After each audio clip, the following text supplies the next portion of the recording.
Bismillahirrahmanirrahim. Assalamualaikum warahmatullahi wabarakatuh. Apa kabar pelajar hebat? Bapak doakan semoga kalian selalu dalam keadaan sehat walafiat ya. Bertemu lagi bersama Pak Iman pada mata pelajaran Sejarah Indonesia. Pelajar hebat, kamu pastinya sudah nggak asing dong ketika mendengar kata Orde Baru. Ya, Orde Baru adalah masa sebelum reformasi dan masa sesudah Orde Lama.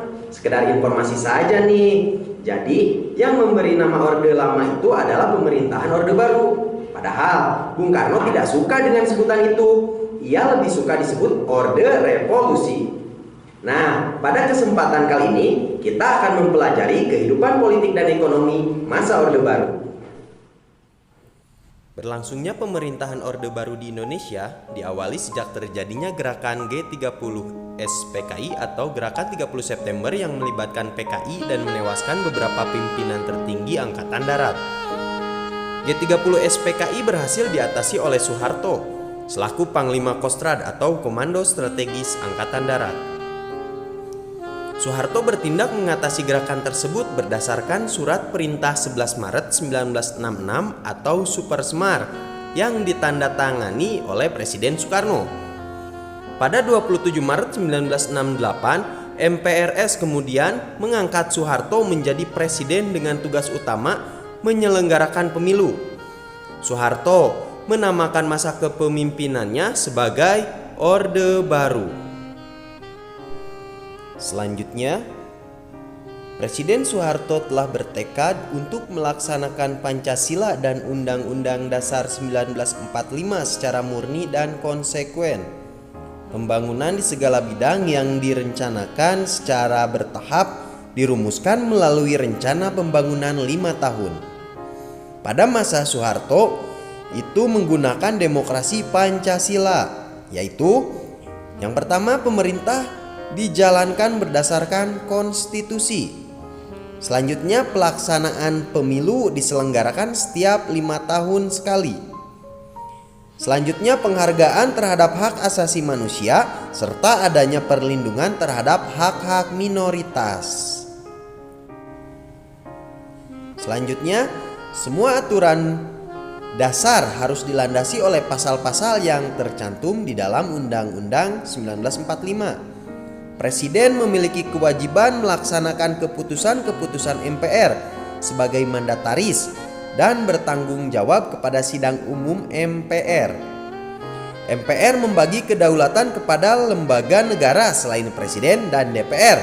Di antaranya ada MA dan BPK. Selanjutnya, perkembangan politik ekonomi masa Orde Baru itu dibagi dua, yaitu penataan kehidupan politik dan perkembangan kehidupan ekonomi. Nah, untuk penataan kehidupan politik ada pembubaran PKI, yaitu berdasarkan ketetapan TAP MPRS nomor XXIV/MPRS/1966, PKI resmi dibubarkan dan dinyatakan sebagai organisasi terlarang di seluruh Indonesia.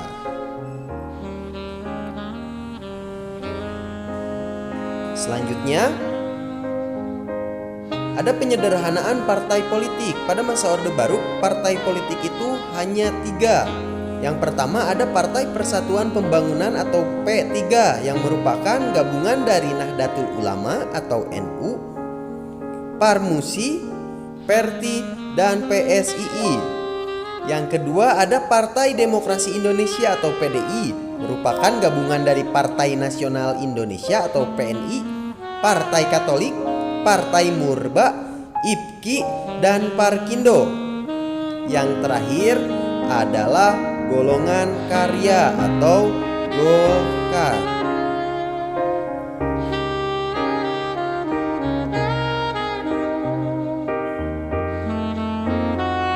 Selanjutnya, pelaksanaan pemilu yang berkesinambungan. Pada masa Orde Baru berhasil melaksanakan pemilu secara berkesinambungan sebanyak 6 kali, yaitu pada tahun 1971, 1977, 1982, 1987, 1992, dan 1997. Asas Luber yaitu akronim dari langsung, umum, dan bebas dan rahasia. Yang terakhir, Golkar selalu memenangkan pemilu. Selanjutnya, ada peran ganda atau duifungsi ABRI. ABRI secara organisasi berkuasa atas sipil dan juga menduduki jabatan-jabatan strategis di lingkungan pemerintahan, seperti posisi menteri, gubernur, dan bupati. Selanjutnya, pada masa Orde Baru ditetapkan pedoman penghayatan pengamalan Pancasila atau P4. Sejak 1978, pemerintah menyelenggarakan penetapan P4 bagi seluruh lapisan masyarakat di Indonesia. Semua organisasi yang ada tidak diperbolehkan menggunakan asas lain selain Pancasila.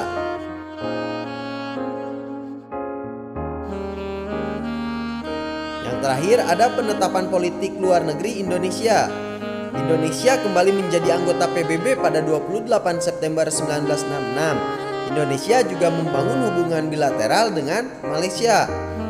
Terus, Indonesia membekukan hubungan Tiongkok karena peristiwa G30 SPKI atau Gerakan 30 September.